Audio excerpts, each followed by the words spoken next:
Hey, ICHE family, this is Kirk Smith. Welcome to our monthly legislative newsletter. Of course, dominating the news for the last 4 or 5 months has been HB 2827.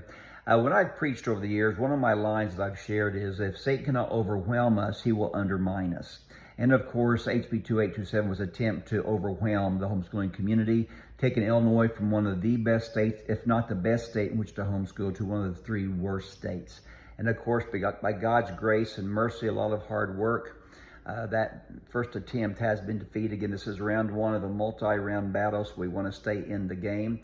These overwhelming attacks have also come to Minnesota, our friends in Virginia, Connecticut, and most recently, New Jersey.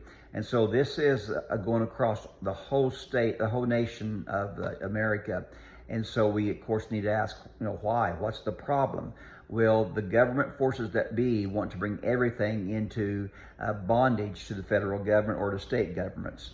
And again, Illinois has been a bastion of freedom for many years now. We're grateful to God for that.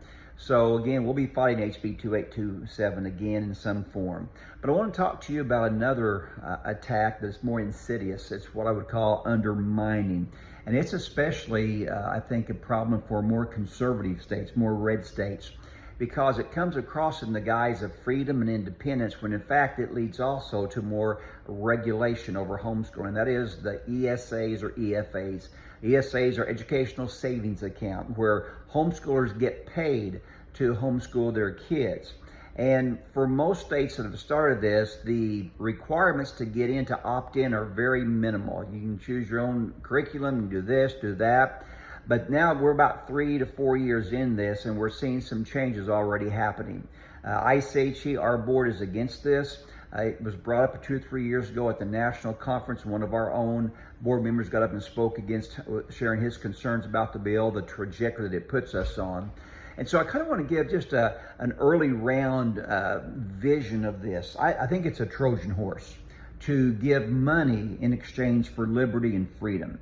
Most of the older homeschools are adamantly opposed, not all, but most, whereas the younger kids who don't know some of the battles that have been won, I think they're more tempted to. And again, it's tougher times economically for some of these younger families as well. But we're going to go through several states over the next couple of months. We're just going to talk about Missouri today, our sister state. Missouri has never required registration, much like Illinois. A lot of freedom, not as much as us, but a lot of freedom. But now with this ESA, you have to have some form of certification from the state. Also, the accountability has just gone up every year. They have to do standardized testing, which again, for some folks is not a problem if you use certain curriculum, but if you use more of a natural approach, nature approach, like a Charlotte Mason, that's a huge problem. And of course, you have to choose from an accepted, state-approved curriculum vendor.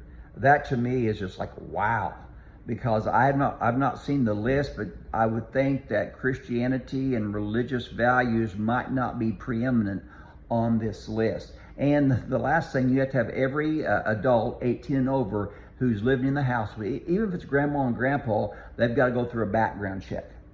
And so you see how these things, they come in very quietly, even very heroically, but in the end, it adds certain amount of restrictions and regulation and actually limits our freedom.